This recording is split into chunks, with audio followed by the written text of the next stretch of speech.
There's a Frenchman's reaction to Buc-ee's, like the enormous gas station that is effectively a mall, and he's like, "This may be the fall of society, but I love it." I saw the end of the world in the US, and it's called Buc-ee's. I came to judge and I stayed for the snacks. I don't have the hat, but in my heart, I am wearing the hat. God bless the beaver. Speaking of freedom and our abilities to do things that you couldn't do in Europe, The Punisher.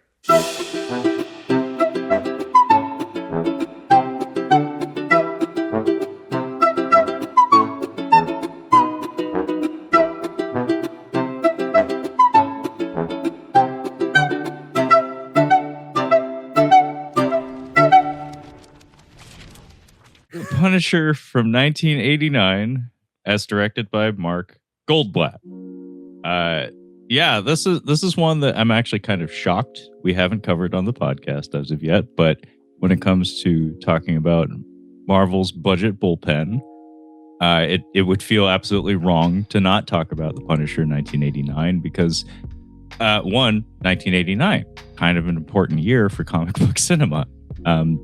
In fact, I think there were only a few months difference between the release date of this in some territories, not all, and the Tim Burton Batman from 1989, which really kind of was the second major wave of like mainstream theatrical comic book movies. Like obviously the Dick Donner Superman in the 70s was like the first major hit, and then 1989 Batman, it's like, okay, we're off to the races, and forevermore we will just have comic book superhero movies in cinemas.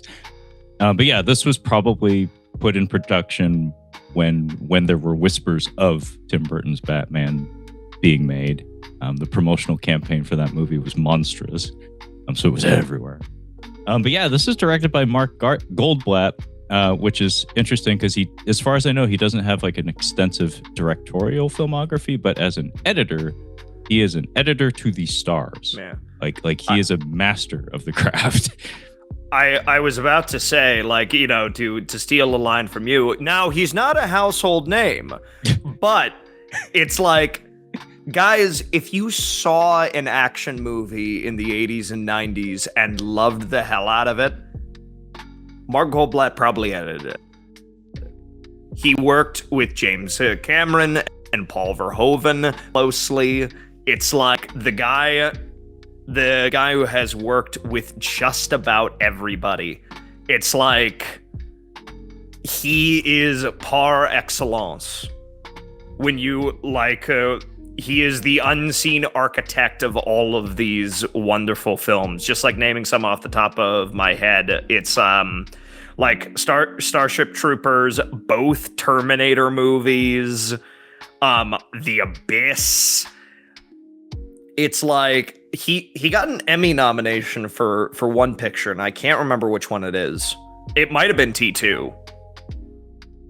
I wouldn't be surprised in the slightest, but point is, the man's accolades are extensive. He par excellence is the way you would put it. Peerless, honestly. If you glance at his filmography, you will find something you recognize and something that you love. I believe he also did RoboCop, so that's another Paul Verhoeven collaboration. Yeah. Fucking incredible. So to have his name attached to this as director is, one, a little bit unusual, being as he's director and not editor. But two, it's like, there is talent there. There's somebody there who knows how to construct a film, and what we have here is most certainly a fucking film.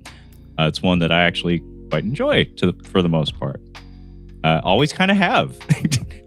Let me tell you. So I watched this and Nick Fury when I was in high school, and I haven't seen them since then.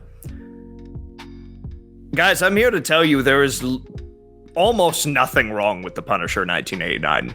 There is almost nothing wrong with this film. It's like the only thing you can possibly say is, yeah, Dolph Lundgren needed some more acting lessons. Like, he's still pretty fresh. He's still pretty fresh to it. Yeah, it's been 4 years since Rocky IV, but nobody's been asking him to actually do any real acting yet. So it's like, That is about the only thing I can hold against this film.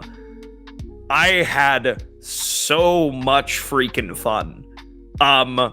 The other side is Mark Goldblatt.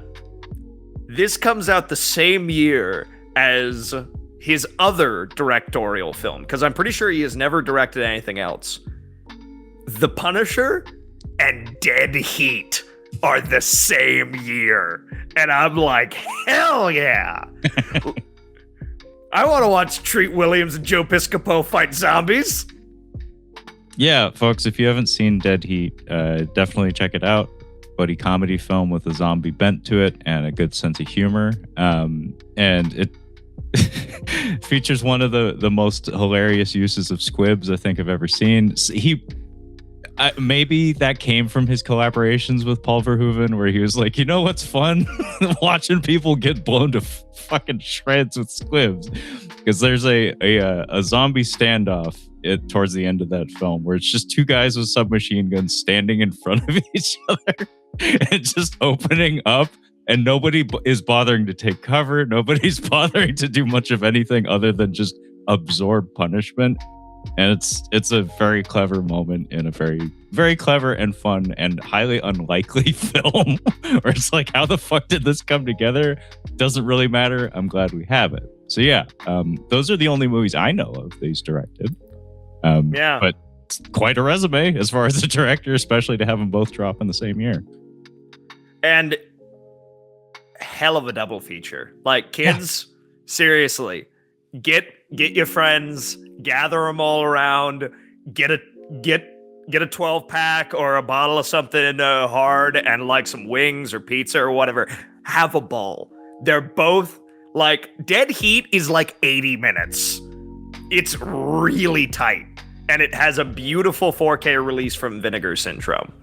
So, pick up Dead Heat, pick up The Punisher, and have like less than 3 hours of just madness. You're gonna have so much fun. Actually, yeah, that would make for a great double feature. Just stay away from the Four Loko. I've heard people can get violent on Four Loko. But yeah, it's funny because I mean, more than likely the audience knows this, but for the sake of completionism, the Punisher was introduced originally as a Spider-Man villain, created by Gary Conway. And the comic book origins is Frank Castle's family is killed by the mafia, and he declares war on crime. So as a Spider-Man villain, he is essentially being weaponized as he is told that Spider-Man is a new super criminal, and he is hired by the Jackal to go out and kill him. The Punisher is a very clear and admitted takeoff of a very popular literary character at the time, the Executioner, Mac Bolan, which essentially has the same sort of broad strokes ideas. Vietnam soldier, family ruined by the mafia, wears all black, shoots people. Over on my channel, over at Your Captain Speaking, I did an overview of one of the Executioner books. If you guys want to check that out, if you kind of want to like get a little bit more engaged for that,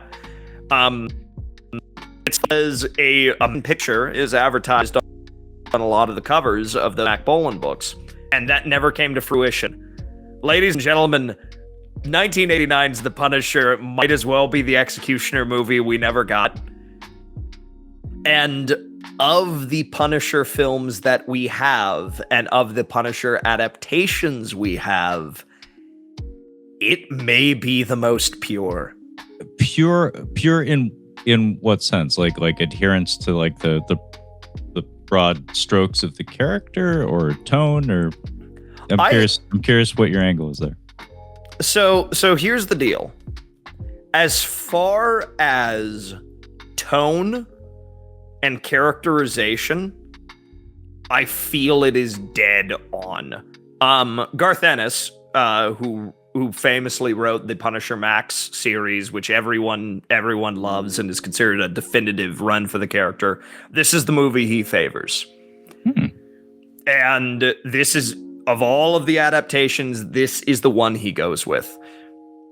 And listen, it's not perfect. There are some hiccups here and there. The iconography, like they play a little fast and loose with it, and it's like if you want to go for like pure like comic book adaptation, it's not dead on.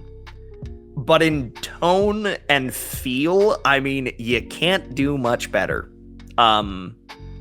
Because we have Thomas Jane in 2004, whom I like. I like the movie well enough, but it has kind of a weird pace. And Wars is a joy, but it is not good in the traditional sense. And yeah, it's like I like Jon Bernthal. I like Jon Bernthal as the Punisher. But ultimately, I think that the Netflix. It's not that I dislike the Netflix show because of anything it does wrong specifically. It's just that I think the TV format kind of like it stretches things a little bit too much for me to really truly be like, yes, I'm here. Yeah, it's funny because like I do agree with you. I just mostly just wanted to prod you to get you to say everything you just said. And a lot of it comes down to just complications in some of the details. For whatever reason, there really hasn't been a straight portrayal of the Punisher story in any form of media, really, outside of the comics, obviously, because there's always additional layers and complications, just little fudgings here and there that seemingly every film and television representation of the character feels the need to bring to the project. Like Tom Jane's, for instance, he is an Afghan war veteran, as is the case with like every modern portrayal of the character, because Frank Castle can't be 70 or 80 years old anymore. He could be. It's just, film like Disney and other companies don't really care to see that anymore. Point is, Tom Jane is an Afghan war veteran and stuff, but he's like a super duper special FBI agent or something in that film. And then they heighten things in a very cartoonish and kind of hilarious way, where it's like, it's not just his wife and kids that get killed. The whole damn bloodline has to get wiped out at a family reunion, including that one guy who's trying to like parasail or whatever the fuck away. There's that one shot in that movie where one of the goons is standing in the surf and there's a guy that's like windsurfing away and he's like moving at like a snail's pace in the water and he just shoots him and the guy falls into the water. It's like, did that guy really think he was going to get away? Anyway, point is the whole castle bloodline gets wiped out in that, and he's like a super duper special federal agent in that. Warzone, they very skillfully just allude to what happened through just like a couple of flashes in the edit of just him cradling his dead family, and it's implied that the mob was involved. So that one's actually pretty true to form. And that one actually goes to great lengths to actually like occasionally insert like quotes from Garth Ennis's comics as well. But like the way the story plays out, the tone of it is not your traditional Punisher fare. It's kind of doing its own thing, but I kind of love it anyway. It's a blast. It's a blast. Like I have very little bad to say about Punisher for Warzone, but as Levi had said, and as I have said previously, not a good film in the traditional sense. But Jon Bernthal's portrayal, I think one of the problems is that I have always responded best to the Punisher when I think there's some distance between me and him. Like, I don't think I'm meant to live entirely in his head. As you said, because it's a show, because we get so much screen time allotted to him and so much dialogue, we kind of like over-examine the character a little bit too much. And it just adds layers of complication to your understanding of the character. Whereas some of my favorite Punisher stories in the comics, often he has very little presence in the story itself. It's usually the story of other people and how he affects them, or how he interferes in whatever it is they're trying to do. And then there's instances like Punisher Born, the Garth Ennis Vietnam War story, where we don't so much live in Frank Castle's head, we more observe him. And I find that much more fascinating. I find that a lot more interesting than just like hanging out with Frank and watching John Bernthal kind of like spill his guts and have conversations with his dead wife and stuff. So all that to say, this one is pretty no frills, and it kind of gets the tone right, especially considering the time that came out, which is kind of a curious time because it officially dropped in 1989. Apparently got a like proper US release in 1991, which I would say is a little bit late, but it's both on time and late. What I mean by that is on time in the sense that the Punisher in the comics, which remember, comics is inherently a niche thing. Like popularity of comics is not representative of like popularity in the mainstream. They're separate things. But the popularity of the character in the comics in the late 80s and early 90s, I want to say, was kind of approaching its peak. Punisher War Journal came out in the late 80s, and that was a big deal comic, and it was selling really. It was like Wolverine, Punisher, and probably Spider-Man were kind of like the top sellers of that time. Yeah, I mean, like Punisher had like 3 separate books running at the time, and it was a big deal.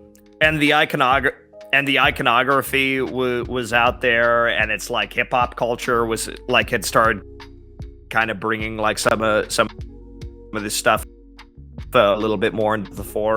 I mean, and not to mention even smaller releases like the Punisher arcade game, and it's like we have stuff going. We also had a Punisher video game on the NES. Yeah, it's like an over-the-shoulder shooter. It's the equivalent of like Lethal Enforcers or something, but there's a little Punisher sprite in the center of the screen. Brutally difficult game. Yes. Not a terrible game, but really, really hard. It's like the shooting levels in Bayou Billy. But yeah, super hard game. Point is, what I mean by both like on time and late is Punisher was on time in the sense that the popularity of the character was approaching its peak, or at its peak. But the popularity of this kind of action movie, I want to say, was kind of starting to dwindle. Like this kind of tooth and nail, just, Punisher punishing people with shotguns and M60s. It feels like more of a 1987 or 1985 kind of production rather than a 1989 one.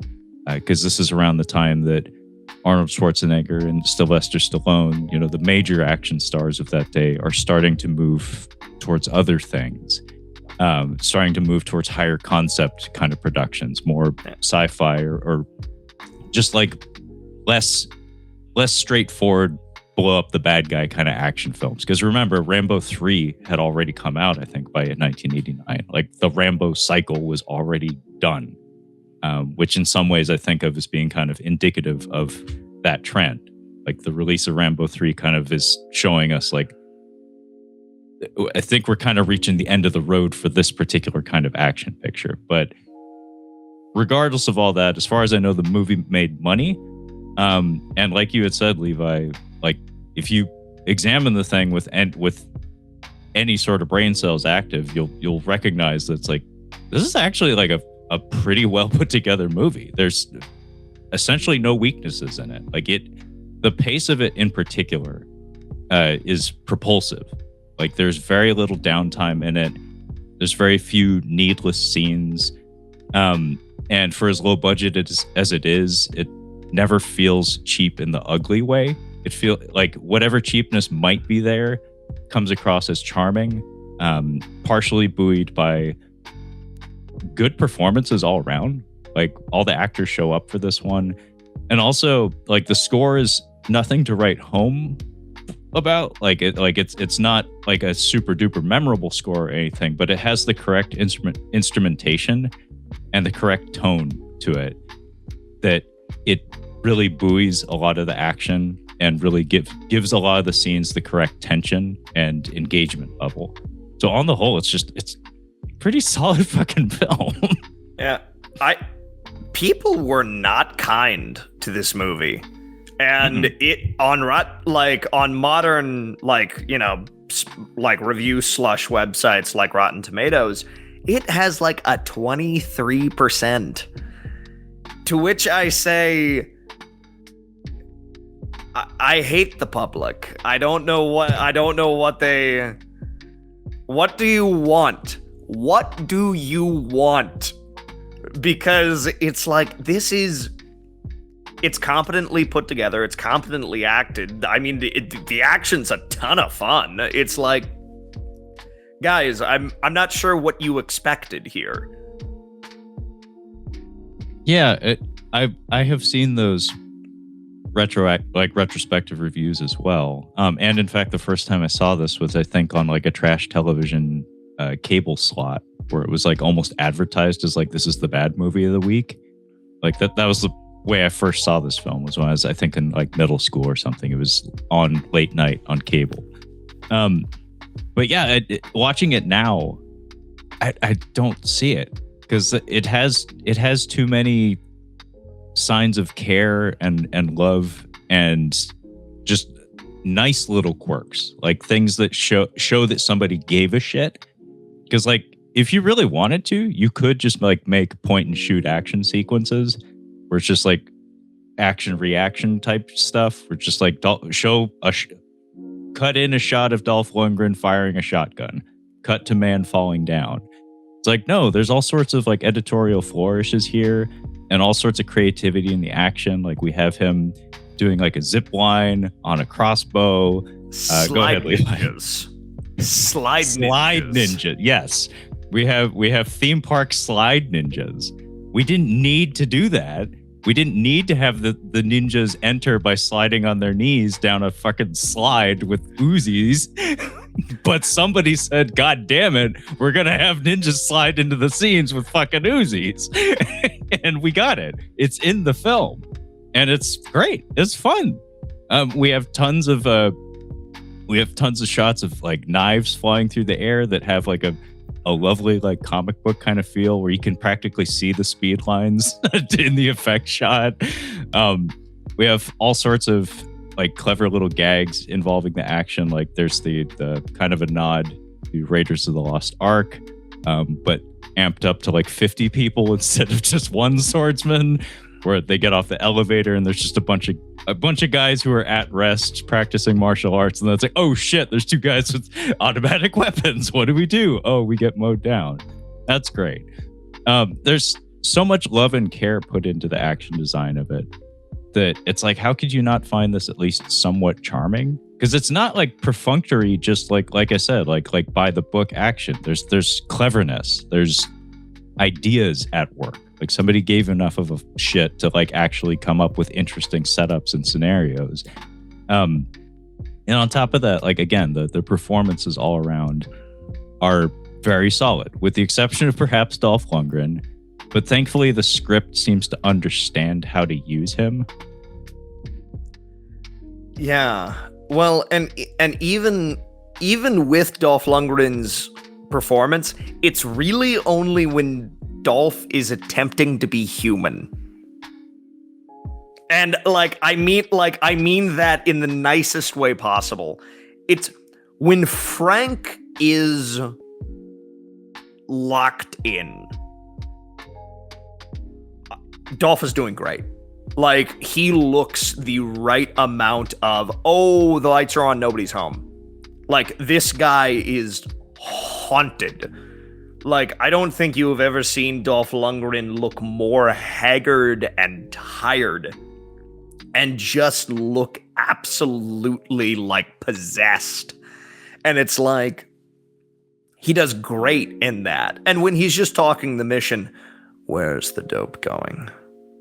You were supposed to meet me here 4 hours ago. Like, it's there is this sort of cadence to it where you're like, I don't think this guy is human. Like, whatever like has left the building, like a general rundown of the plot. The mob, the mafia in New York City, is made up of a bunch of warring families that one of them decides to try to unite the families, try and bring them together, trying to under one big protection racket before they get moved in on by the Yakuza. And the Yakuza essentially say, we're just going to kill all of you and take all of your operations. So, and means leverage is by kidnap all of the families, all the children of all of the major crime families. So there's about like a dozen kids in play now. And so it becomes this investigation of Frank is bumping off mob members and ends up getting sucked in because, oh crap, there's all these kids that haven't done anything that are in danger. And then on the other side, we're seeing the mob negotiate with the Yakuza. And then in the third, we see Frank's former partner, played by Lou Gossett Jr., and his new partner try and figure out who the hell is the Punisher and what's going on there. So there's a scene later on where Frank is in holding, where they manage to catch him. And, Lou Gossett Jr. has been in so much garbage in his career, has been so much awful, horrendous cinema. You sometimes forget that he legitimately was a class act. Oh, yeah. And he could absolutely do good work. Because in this scene, like, he goes in and he's like trying to talk to Frank, and he's like shifting, he's taking different approaches. At first, he's trying it straight-laced and just like, hey, how you doing? Like, are you okay? Then he starts to break down a little bit. Then he gets angry, but then he gets real quiet, and then he gets kind of sad. And it's like, and he's going through all of this, and the sheer shell-shocked, like, I don't even know who you are, like, looking through you that Lundgren is giving is perfect. It is so damn good. And it's like, it's a scene that this scene and these performances you could take out of this movie and put it in something else, and you would be like, this is beautiful. This is amazing in isolation.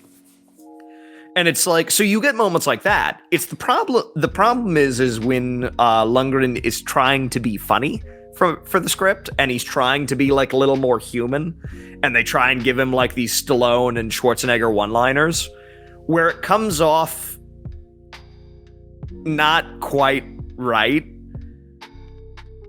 And those are the moments where you're like, oh dear. Thankfully, they are few and far between. Yeah, there aren't too many of those instances. Who sent you, Batman?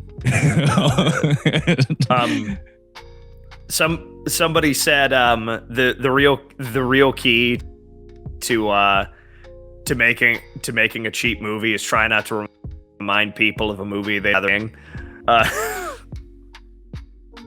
Yeah, that is a very good rule of thumb. Like one should not do that. I mean, it's a blink and you'll miss it thing. But yeah, generally that's not something you want to do. But yeah, I agree on all points about Lundgren's performance. I think I've always maintained that his look is very essential to his performance. And I think he is very aware of that, because I mean, it's well documented. The man is a very sharp individual. He's a very smart man who just happens to be like unearthly handsome and built like a brick shit house. So he can like do whatever the fuck projects he wants, essentially, because he looks great on camera. But like, he's always brought a certain physicality to every role he's taken. For this one, apparently he consciously slimmed down a bit. Not necessarily like slimmed down, but didn't want to look like He-Man. Like he wanted to be lighter and like somebody who wasn't living in the gym, rather somebody living underground.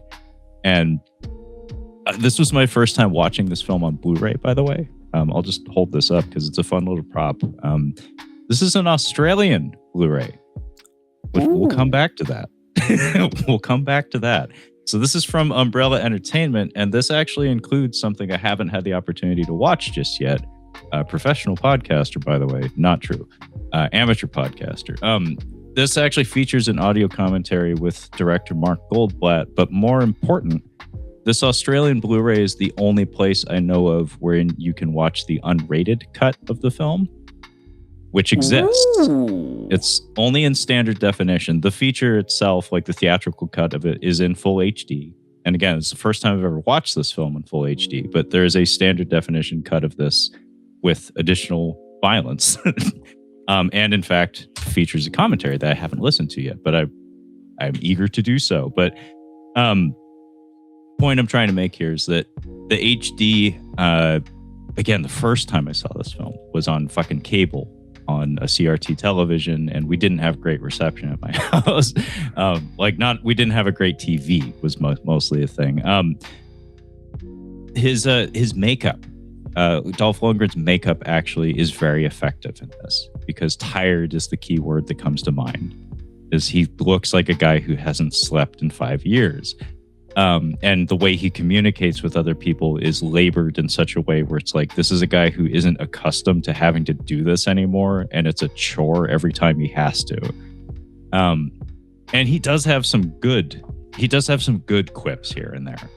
Like the first thing I think he says to Lou Gossett Jr. in that sequence, when he's in holding, is what have you been up to? Or he asks him, like, what have you been up to, Frank? It's like, busy. He's like, what have you been doing? He's like, busy. He's like, basically, I've been just like nonstop fighting the mob for the past 5 years, and I couldn't exactly tell you why, but it's what I'm doing with myself.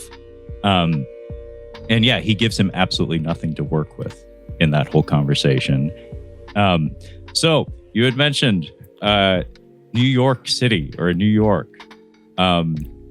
This film's alternative title may as well be The Punisher, because this is The Punisher. The Punisher. This is an extremely Australian production, as I am wont to say. Actually, this may be the origin point for that, because even as a kid, I was like, oh, these guys talk funny.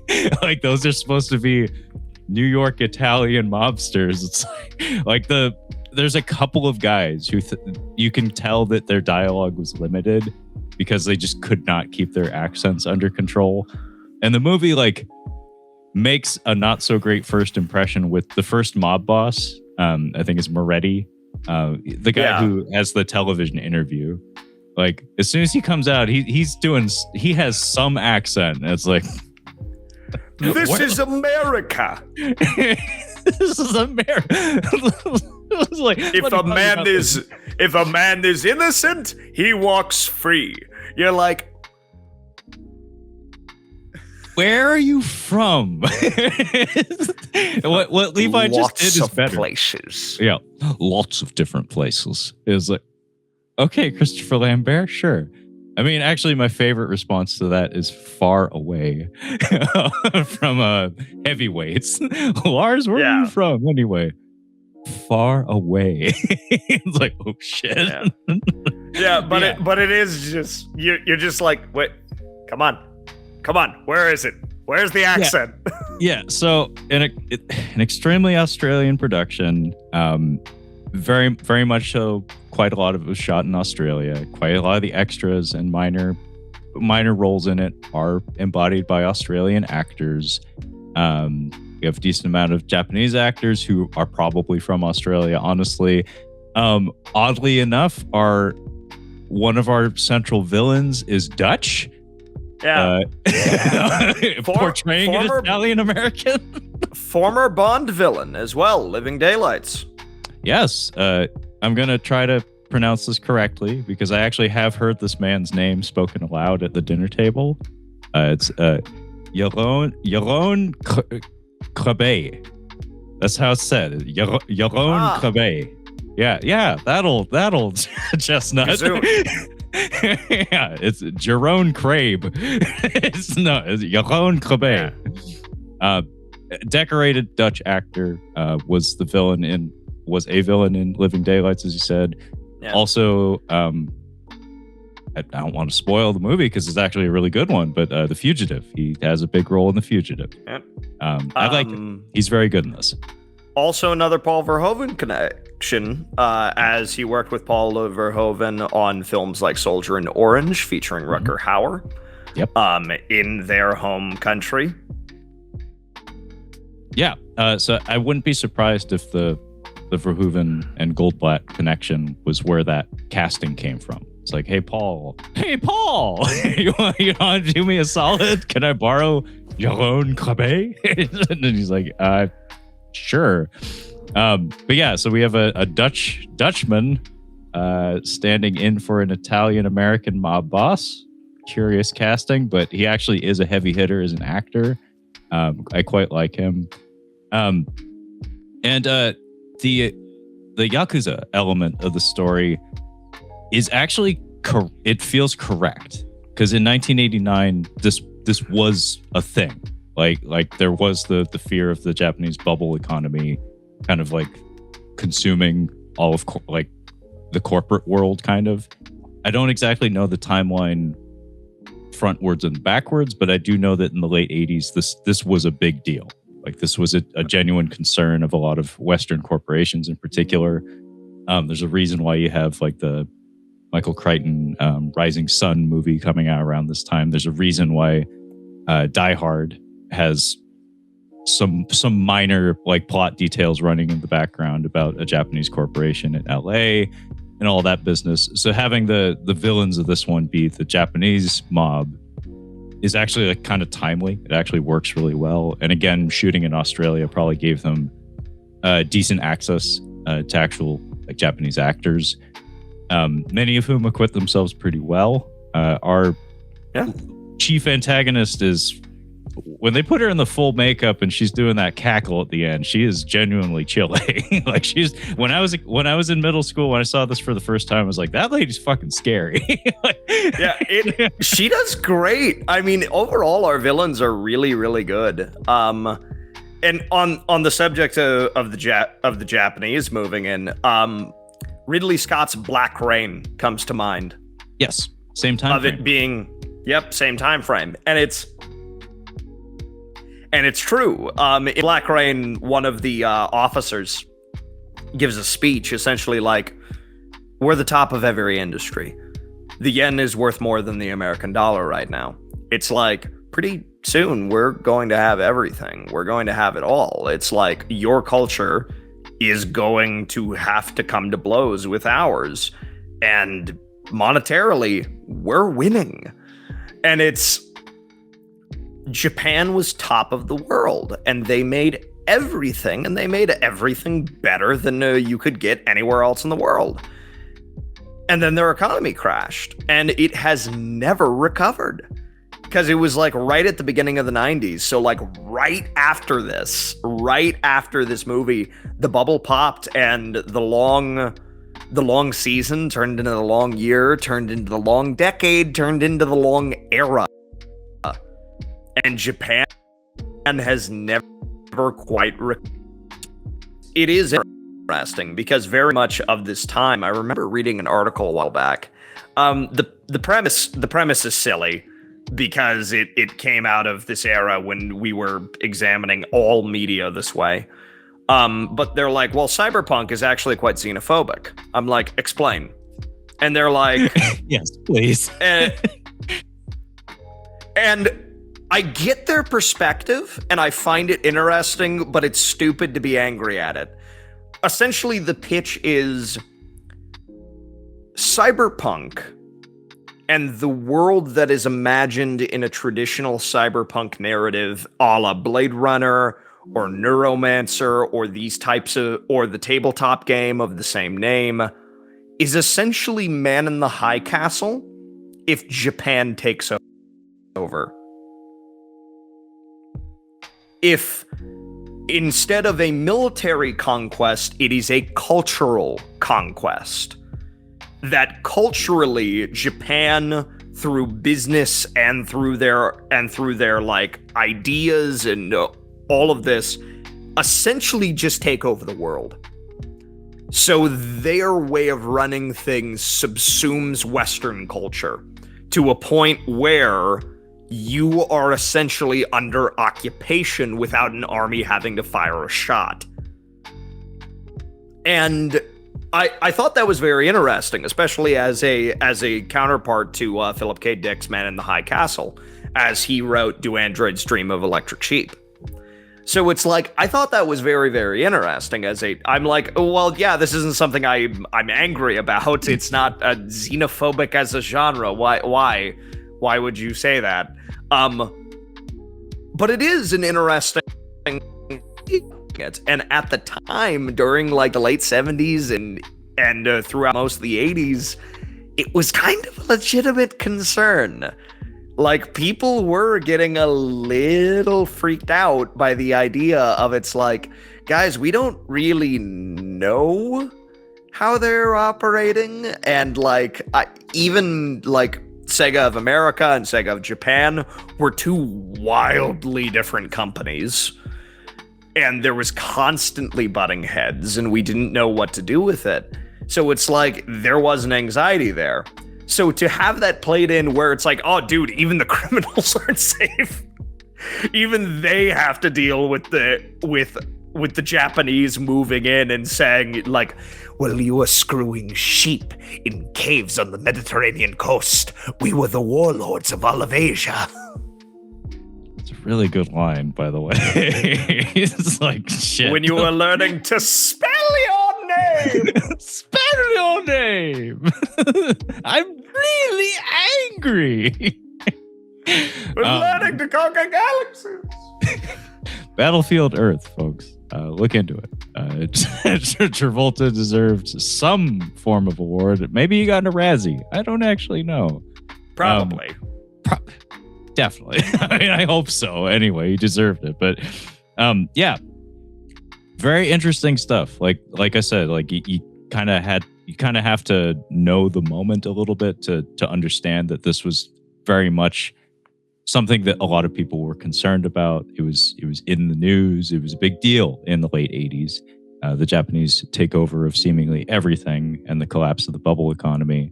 But yeah, that's interesting, that article, that notion of xenophobia being inherent to cyberpunk as a genre, or specifically the cyberpunk brand, because it is a tabletop, it is a computer game, it's all these things. It expanded out because of the iconography. Okay. Because of how influential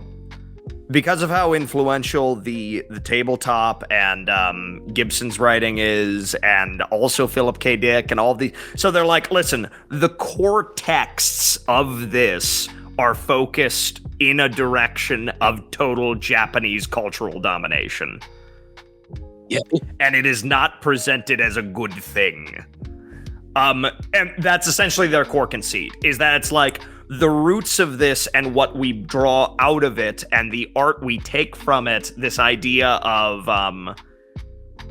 it's the future, but there's all of this Asian influence and there's all this Japanese writing and all of these things that also kind of come with it. So what we think of in cyberpunk art, it's like, yeah, this is essentially Man in the High Castle from a cultural conquest perspective.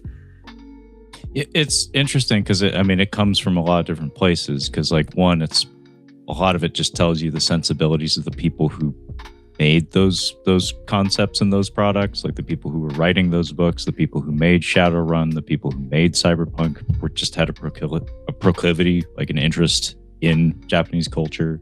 It is worth pointing out that, like, Shadowrun, I think the currency is called New Yen, and quite a lot of the corporations that seemingly rule the world of that world are Japanese in origin. So I'd be curious to read that, honestly. Sounds fascinating. But anyway, the actress's name, by the way, is Kim Miori, and she plays Lady Idiko Tanaka. She has a trio of heavies with her.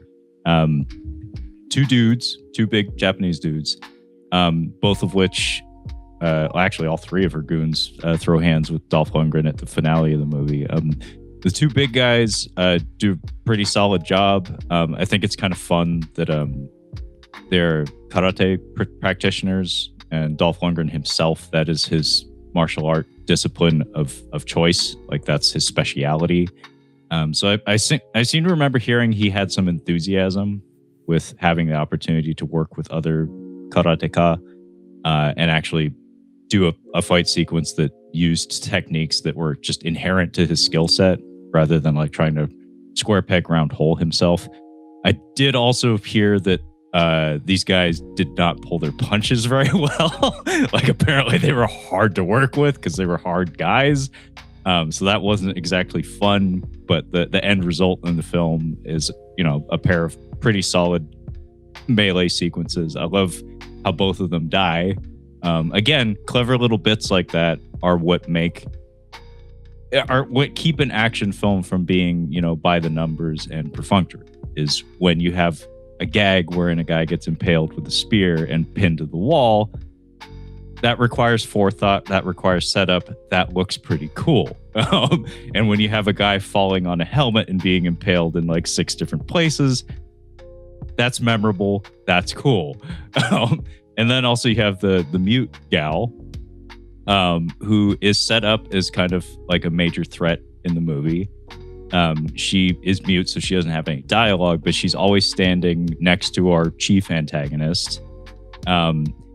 And in at least 2 of the action scenes earlier in the movie, she's responsible for kind of injuring or dispatching the Punisher.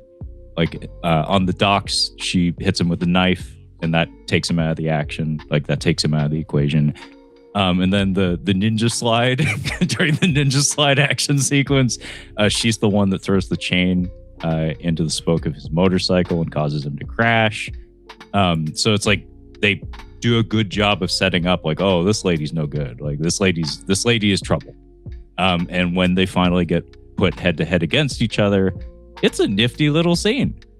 It's staged with good logic and rhythm and narrative flow to it, where it's like, she is a small woman. Dolph Lundgren is enormous. Dolph Lundgren looks weird in a lot of his movies because, you know what? We're not accustomed to lensing guys that are damn near 6'5", probably 6'6" in boots, which he is in the majority of this film. And so, like, finding angles to showcase a guy of that size is a foreign operation. It's a difficult thing for a cinematographer probably to work with. Point is, small lady, huge dude. How do we stage a fight, like a physical hand-to-hand fight between these two that doesn't feel utterly ridiculous? And the answer is blades. Give the little lady lots of blades so that every time he tries to touch her, she's pointy and it hurts like a sumbitch. And so, like, every time he starts to get something going, she whips out a new blade, of which she has like a half dozen of them.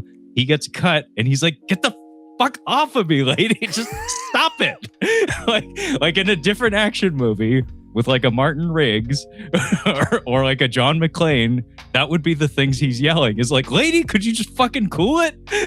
just stop it. And the flow of it's really good, actually. Like, it's lensed pretty well. Like, it has some nice beats to it. They're both pretty able performers, and it has a nice narrative logic to it where at the end of the day, lady small, man big, that's kind of what it comes down to. Yeah. Is if he can get the blades out of the equation as soon as he gets her in a chokehold, that's it.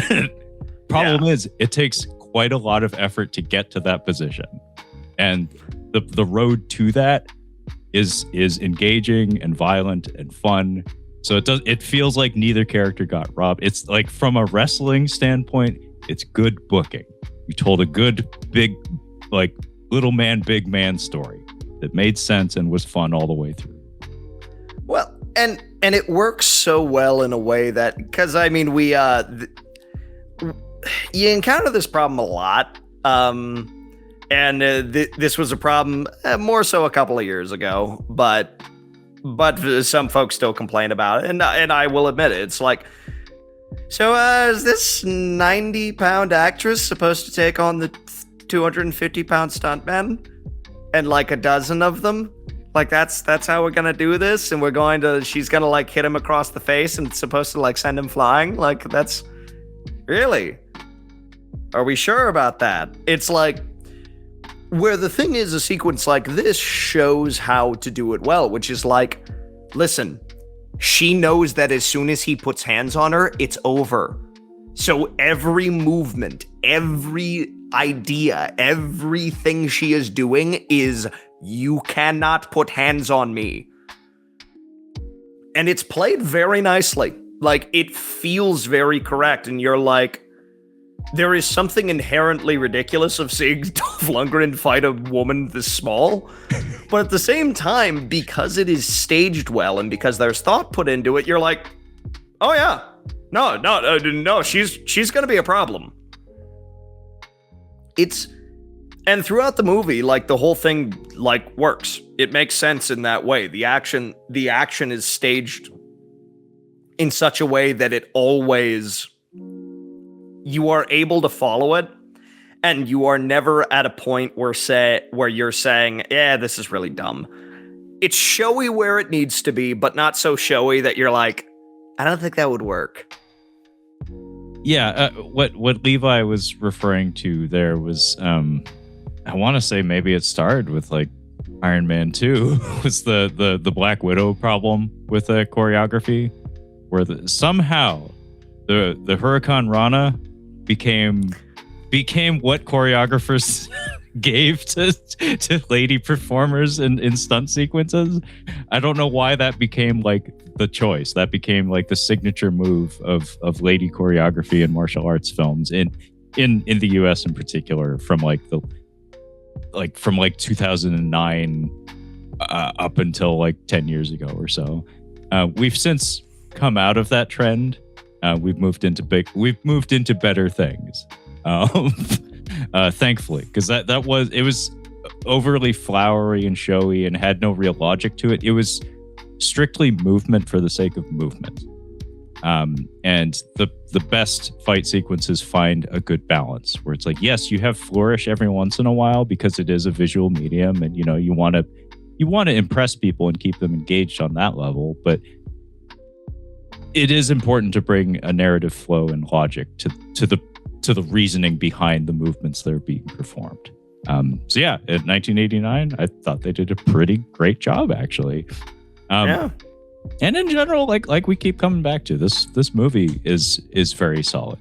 I think the story is it's very easy to follow. It's portrayed in a very earnest fashion. Like we both had said, the haunted quality that Dolph Lundgren brings to the character is kind of foreign to portrayals of this character, kind of oddly so, where it's like he comes across as a revenant in this, where it's like there's this repetition of Frank Castle died. Frank Castle's been gone for 5 years, and over the course of that conversation that he has with Lou Gossett Jr., it kind of becomes clear that in some way that is kind of true.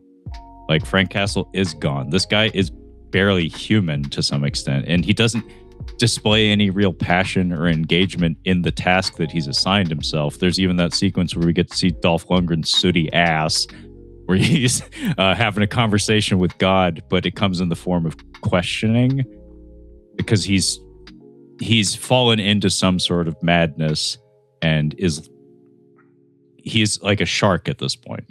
There's no real malice behind what he's doing. It's like he still has nightmares of his family that seem to be the thing that are sustaining him, but simultaneously torturing him. It's like there's a reason the guy can't sleep, and we kind of get to see what that might be.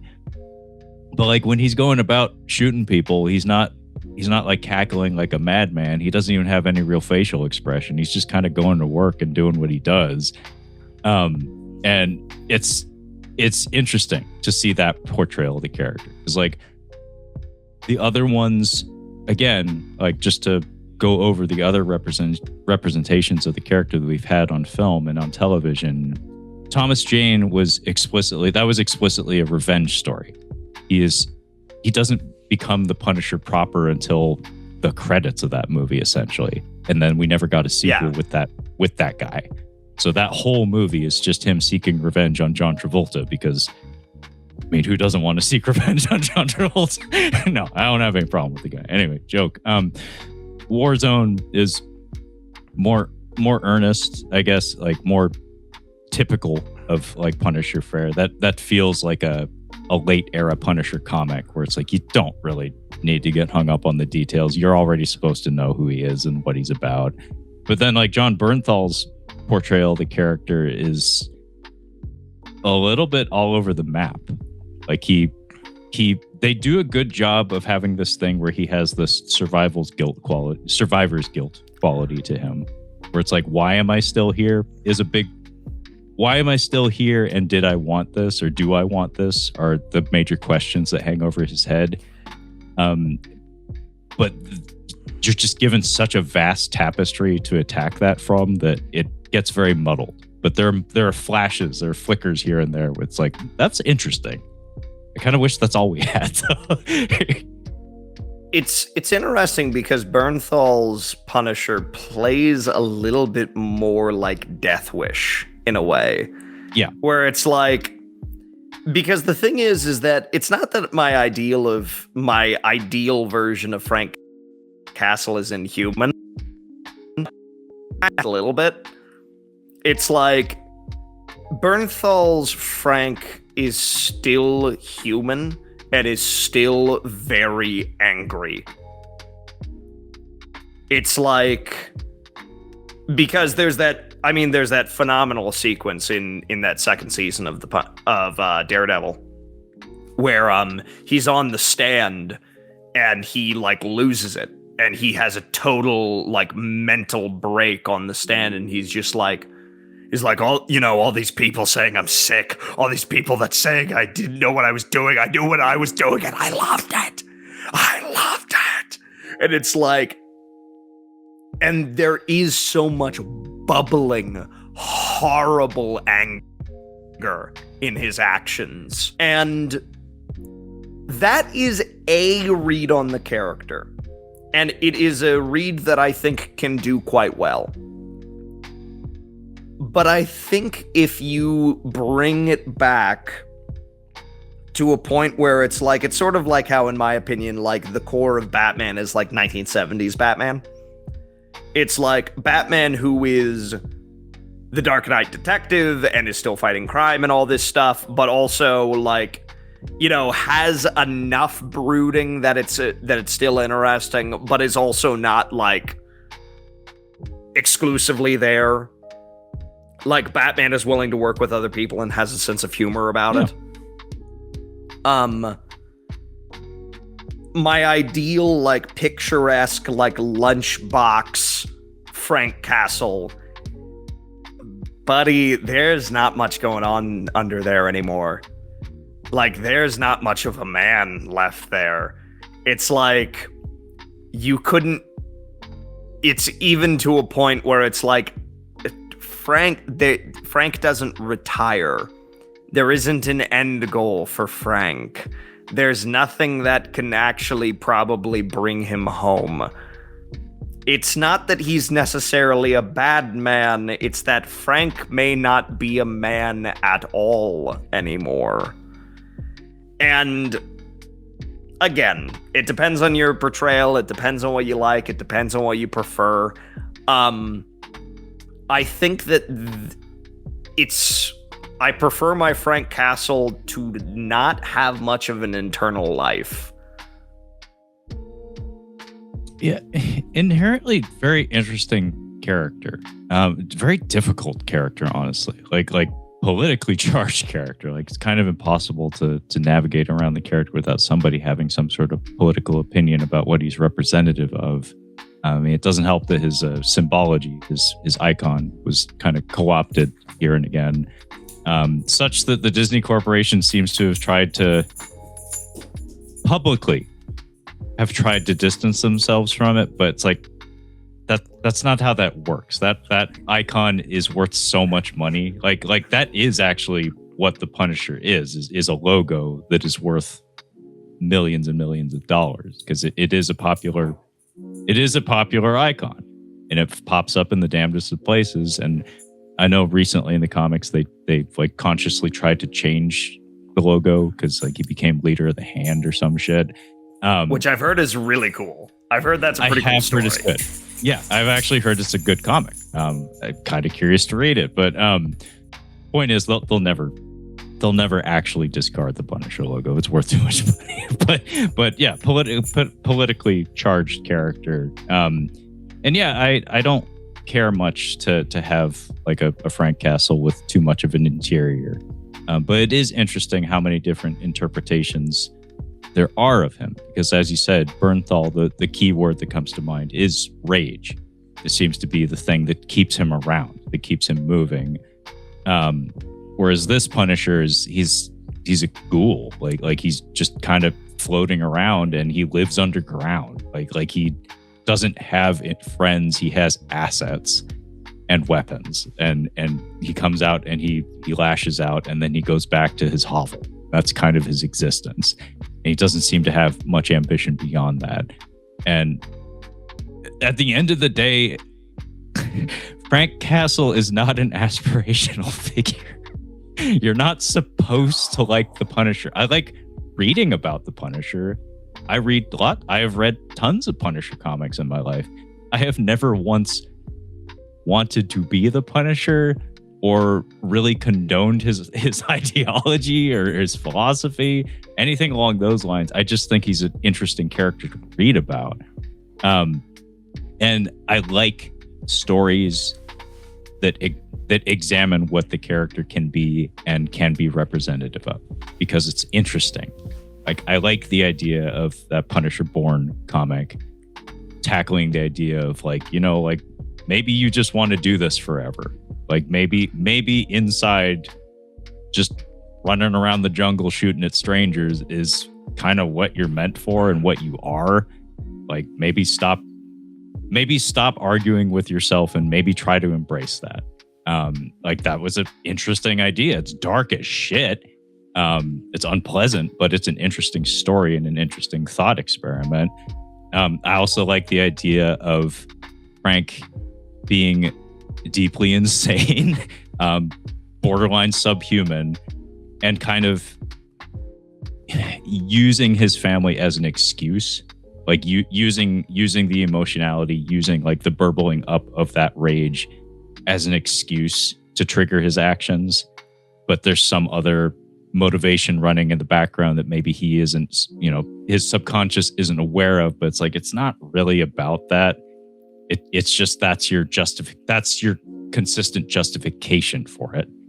I like stories that call into question that, where it's like, are you really as righteous as you make yourself out to be? Because I'm not sure. And I think the character, because it's been around so long, it's fascinating to me that he's one of those characters that actually can, like, even though they don't do it right now, like even though they haven't done it in a while, he actually is the kind of character that can become more interesting if you allow him to age, which was the case with Garth Ennis's run on the character, is keeping his origin tied to the Vietnam War as opposed to like advancing the timeline Marvel style and putting him into, you know, Afghan War. Because when you take that into account, that the origins of this character are the thing that happened so long ago, it's like, you know, growth and change are things that can happen. Are you sure about that, Frank? Are you sure you need to keep running out there and shooting people in the fucking face? I don't know, but it's all interesting stuff. And I'm rambling at this point, Levi. So if you want to jump in, go for it. But that's it. And I agree fully. It's, well, because the thing is that you end up asking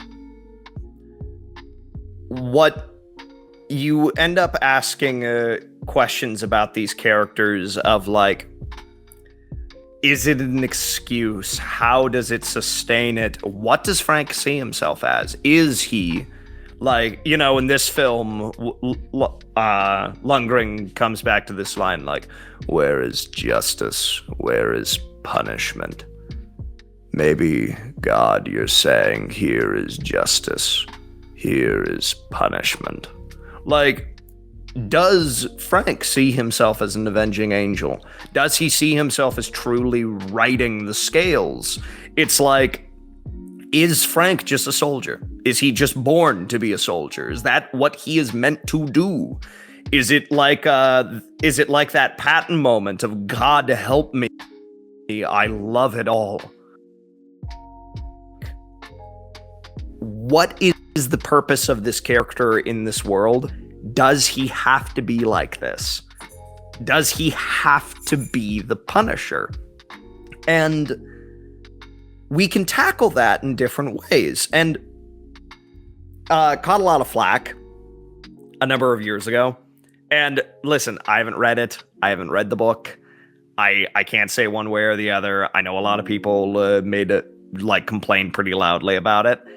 But on face, this happens to me a lot, where people will state they've made a change to something in an interpretation, and I say, wait, hold on, this actually might be interesting. It's sort of like the new Star Trek show, Starfleet Academy, where they're like, well, one of the Klingons is gay, and I'm like, actually, that's a really good question. How does a warrior society like the Klingons approach that? Do they really care? They just not care so long as you're good at killing things.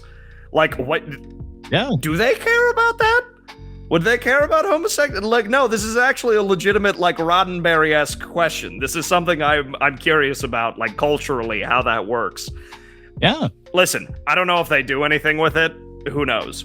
But so essentially this book was like, so Frank comes home from the war, and I think Frank might be the Punisher just from jump. Like, prior to, like, he comes home to his family, who are still alive and well, and they're like, it's from the perspective of his wife. Like, he's there at the door, and he has his bag over his shoulders, and the light is behind him, and there's fire in his eyes and a fire from his chest, and she's just like, I don't think I recognized monster that came into my house. Where, from her perspective, being like, yeah, I think Frank was the Punisher long before his family was killed. And a lot of people took a lot of issue with that. And a lot of people took issue with this idea of his wife's perspective of being like, yeah, no, Frank hasn't been okay in years. Like, I'm not so sure what's going on with him. And being very critical of that. And I'm like, listen, guys, I mean, it's a perspective. And it's kind of an interesting perspective of, like, maybe this guy always kind of had some screws loose. It's a way to approach the character in a way that I find very, very interesting. And it's a way you can approach the character in a way that I feel like you can't with somebody like Superman or Batman or Spider-Man.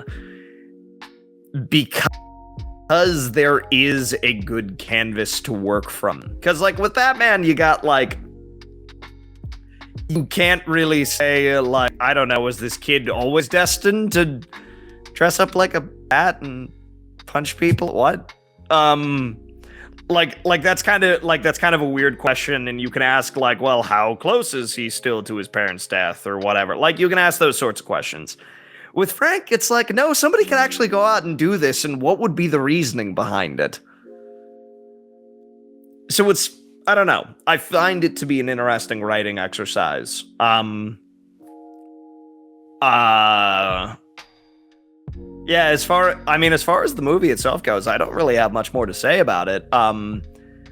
Lady Tanaka goes out like David Lopan, so that's fun. Yeah, she eats a knife in the forehead. And honestly, what seals this doggone movie is, spoilers, everybody died. Like, the villains are defeated. Spoiler warning. There's one of the mob, like, one of our big mob heavies gets killed. And Frank like looks him in the face and essentially invites him to kill him. Like, because the kid gets a gun and he points it at him and he's just like, just do it. Do it. Just pull the trigger and do it to me. And he like bends down and he goes on his knees and he puts the gun right up against his forehead and the kid can't do it. I mean, obviously, he's a 9-year-old with a revolver. Mm-hmm. And Frank is like, Tommy, you're a good kid. Growing to be a good man. Because if you don't, I'll be waiting. And you're like, this movie rules. Because again, there's no humanity. There's nothing in Frank anymore. He's just like, yes, I just killed this kid's father, and I'm going to look him in the face and say, you behave or else I'm going to kill you too. Yeah. And he goes into the sewers to sit buck naked and to talk to God and to monologue about justice and punishment. And you're like, this movie rules. I mean, he basically had all of his conversations with God. Like, the conversation just carries on because there's a recurring thing in the movie and in some Punisher comics where he is seemingly inviting death. Like, he isn't terribly concerned about sticking around. Like, he's just going to continue to do the mission until he can't. And there's that bit where he's teaming up with our mob boss at the end, where basically he teams up with him to rescue his son and battle the Yakuza. And he is offered a Kevlar vest, and he just shrugs it off. He's like, yeah, I don't care. It's like if I get shot, I had a good run, whatever. He doesn't seem to be overly concerned with his longevity, because seemingly in his own eyes, the way he's portrayed in this film, he's already dead. And until he gets an answer from the God that he has conversations with while naked in the sewers, he's just going to keep going. And so it's like the kid had an opportunity. All of the Yakuza that he fought with and that mob boss he fought with at the end, they all had an opportunity. He's still around. So he's like, I guess back to business as usual. And outside of this movie, like some of the stuff that you mentioned about the comics, that I haven't read the one. I don't think I have anyway. I may have the comic from the perspective of his wife. That almost sounds like a follow up to Bourne, because the whole thing with that was that his origin was during the Vietnam War, and he kind of alluded to he made like a deal with death himself or something. And I think the last panel of that is him being received by his family, and Death being like, "Yo, I'm gonna take something from you, but you'll get to do it. You'll get to do what you actually want to do, but I'm gonna take some stuff from you first." That was interesting. And then Bernthal's. We keep coming back to Bernthal, or at least I do. Again, we have too vast of a tapestry to work with. There's just too much shit. Like, too many episodes of that show and too many appearances of that character. We have that recurring story beat that seems to very much be like a very contemporary concept. It's a good use of the character, honestly. It's something that you kind of have to talk about in this day and age when it comes to returning veterans, is the whole idea that he grapples with the notion that he didn't especially care to come home. The character is haunted by that in addition to the absence of his family. Like, in addition to the death of them, is the fact that he has to grapple with the fact that honestly, he's not sure if he actually loved them as much as he keeps telling himself he did. And that is a very contemporary issue there's so many stories of that being a problem. But so many stories don't involve their family being killed. Yeah. So like that's some good writing. That's some good use of the character. The point is, I think that the whole thing with the characters, like you said, the benefit of the Punisher character isn't like what he represents politically. It's the questions and the probing that you can do with the character. Because he is a long-lived comic book character. But unlike a Batman, you don't have to be precious with him. Like it's kind of the right thing to do, is to like wrestle with the character and try to attack him from different angles, to be critical of him. And I think that's really unique among like super mainstream superhero comics. That's not something you get to play around with very much. You don't get to do that with Superman. You don't get to do that with Batman. With the Punisher, that is kind of the job. Yeah, and I find it interesting, that idea of like you get to do what you want, because in the Executioner book I reviewed on my channel, it's like in London, and he sees all the rooms that are cages surrounded by the Tower of London, and they have clipped wings, and he thinks to himself, he's like these creatures are just like men, are clipped wings, and we're expected to still be men. Like, it's this idea of, and he comes back to this over and over again, that it's like in combat, being soldiers, like during the Cold War, they needed men like us. Like, you had this reoccurring idea of, in war, this is our element. And sort of this critical nature of like, you've taken conflict from men, especially men returning home like Mac, and you expect them to just be civil, to just go right back to what you were doing. And it's like, that's unreasonable. Like that is an insane hurdle. And so that's something that, like, again, the book doesn't linger on, but it is like, that's kind of glaring and kind of interesting, as like, I don't know if Mac can go back to normal life. I don't think the war ever ends. And it's the same thing with Frank. I mean, even speaking, of course, like, listen, kids, I went to war, but I wasn't exactly kicking indoors or anything. It's like, there was something to like, guys, it's instant gratification. There's a bad guy. He's gone. He can't hurt anybody anymore. Gone. And it's like, is it high stress? Yeah. Oh, it can be awful. Are you afraid for yourself? Sure you are. But it was one of the things that even in my time coming home, that I had to grapple with the fact that this is painful. It's painful being out here, and it's painful dealing with this.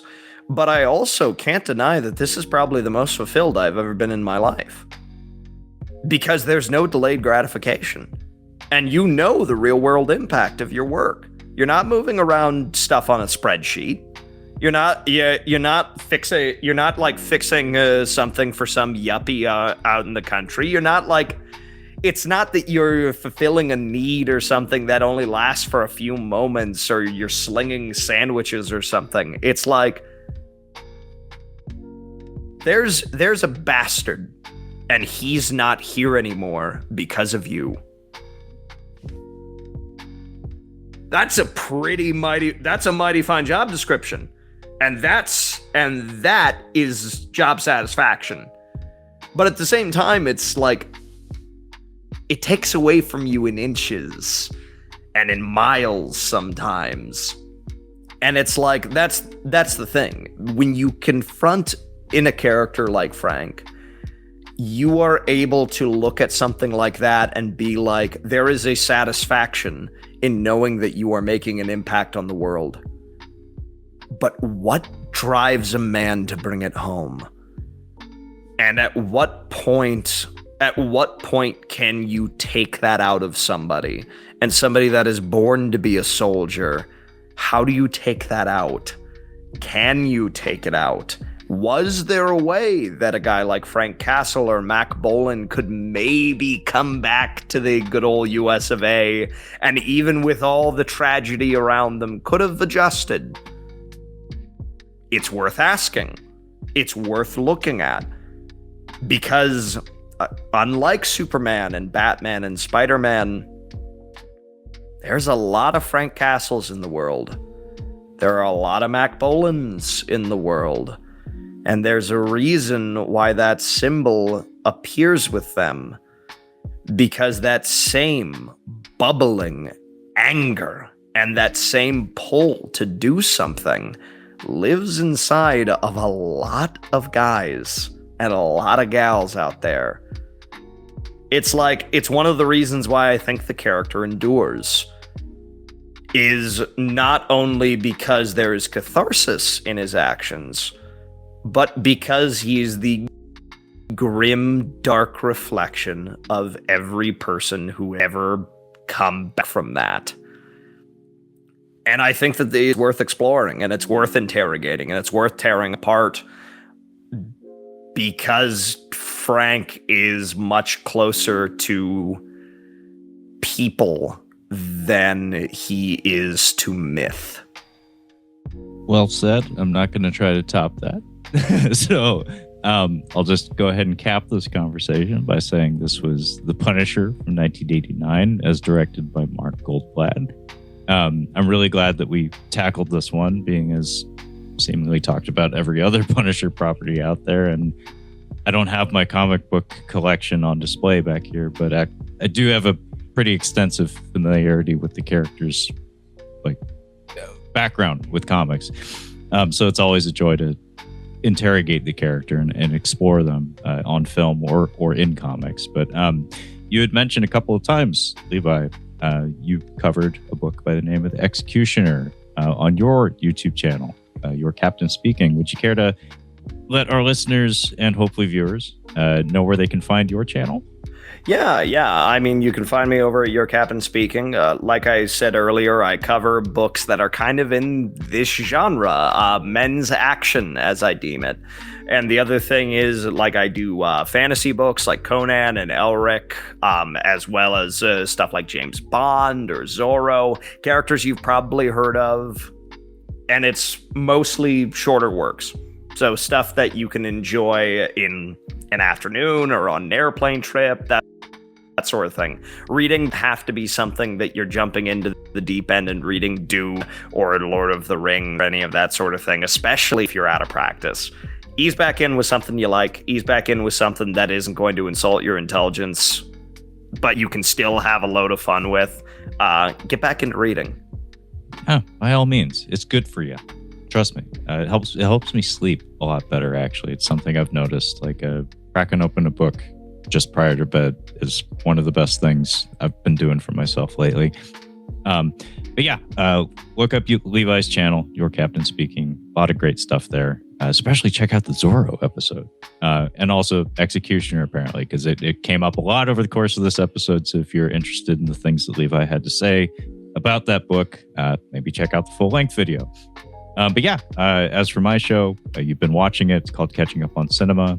It's available wherever podcasts are found, and also on the YouTube. We also do a monthly live stream called Tales from the Shelf, wherein we talk about Blu-rays, DVDs, 4Ks, like movies from our movie collections. So look forward to that at the end of most calendar or all calendar months. Brad hasn't let me miss one yet. But yeah, that being said, thank you so much for listening and or watching today. And we'll catch you next time. Bye. That is